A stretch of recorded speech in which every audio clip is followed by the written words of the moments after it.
नमस्कार.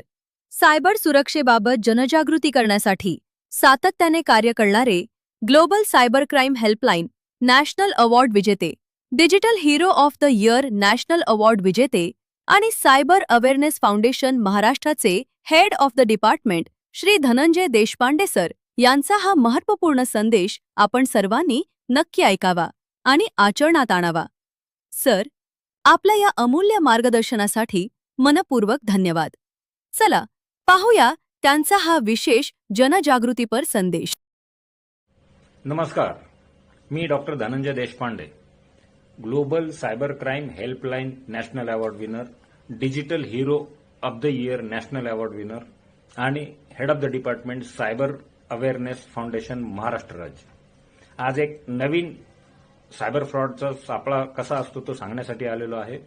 होतं असं की आता शहरांमध्ये सगळीकडे बहुतेक ठिकाणी सीसीटीव्ही बसवण्यात आलेले आहेत प्रशासनाकडनं, की जेणेकरून कुणी सिग्नल तोडू नये, कुणी क्रॉस चेकिंग करून, कुणी झेब्रा क्रॉसिंग ओव्हर करू नये, कुणी रॉंग साईड जाऊ नये वगैरे वगैरे. आणि जर गेला तर ते कॅमेरा तुम्हाला पकडतो, कारण त्याची कंट्रोल रूम असते पोलीस डिपार्टमेंटकडे, आणि कॅमेरा ते पकडतो, फोटो काढला जातो तुमचा आणि तुम्हाला चलन येतं. ही रुटीन पद्धत आहे. अनेकांना आलं पण असेल, लोकांनी पैसे भरले पण असतील.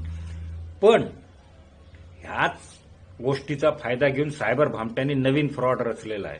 होतं असं की तुम्हाला पण असं एखादं व्हॉट्सअपला किंवा मेसेज येतो तुम्हाला, त्याचं नाव नीट लक्षात ठेवा, ट्रॅफिक चलान @500 rupees.apk अशा नावाची फाईल येते.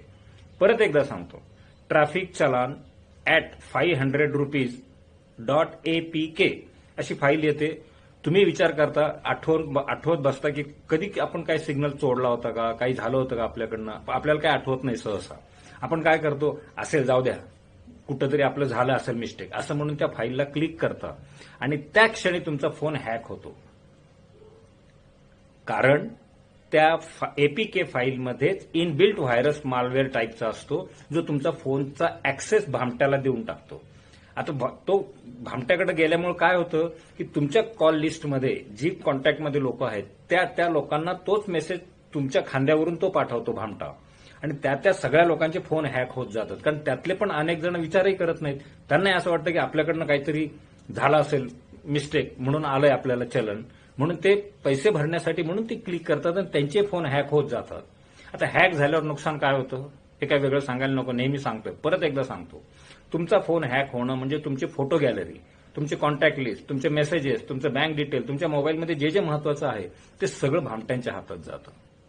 आता फॉर एक्झाम्पल, गॅलरीतले फोटो जर त्याच्या ताब्यात गेले तर यू कॅन इमॅजिन किती मोठा धोका आहे. तुमचेच फोटो, प्रायव्हेट फोटो मॉर्फिंग करून तुम्हाला नंतर ब्लॅकमेल केलं जाऊ शकतं. बँक डिटेल काढून तुम्हाला आर्थिक फसवलं जाऊ शकतं. हॅक होण्याचा हा फार मोठा धोका आहे. तर मग आता अशी फाईल जर आली तर ती खोटी आहे कसं ओळखायचं? गंमत म्हणजे भामट्यांनी महाराष्ट्र पोलीस असा जो ब्ल्यू कलरचा जो लोगो आहे तो सुद्धा ढापला आहे. डीपी म्हणून येतो तुम्हाला तो. आणि ओळखायचं कसं, तर त्या डीपीच्या खाली नंबर येतो. नंबर जर आला तर ते 100% समजायचं की तो फ्रॉड आहे. त्याचं कारण डिपार्टमेंटकडनं असं एखाद्या नंबरवरनं कधीही चलन येत नाही, त्यांचं अधिकृत पोर्टलवरनं चलन येत असतं. त्यामुळं नंबर जर आला असेल तर समजून जायचं की हा फ्रॉड आहे. आणि विशेषतः दुसरी हिंट म्हणजे एपीके असेल फाईलच्या शेवटी एक्सटेन्शन, तर शक्यतो त्या फाईलच्या वाटेला जायचं नाही, कारण तुम्ही धोक्यात येऊ शकता. फार तर असं जर काही मेसेज आला तर जवळच्या पोलीस चौकीत जा, सरळ तिथल्या ट्रॅफिक हवालदाराला भेटा, त्याला तो मेसेज दाखवा आणि म्हणा की माझा गाडी नंबर अमुक अमुक आहे, तर माझ्या नावावर काही चलन फाडलंय का. त्यांच्याकडे हिस्ट्री असते. ते लगेच सांगेल की नाही असं काही नाहीये तुमचं. तुमचा धोका टळेल. पोलीस तुमच्या मदतीसाठी असतात, लुटण्यासाठी नाही. त्याचं कारण हेच आहे की तुमच्या अज्ञानाचा फायदा घेऊन सायबर भामटे तुम्हाला लुटतायत पोलिसाचं नाव घेऊन. फरक समजून घ्या आणि सावध राहा.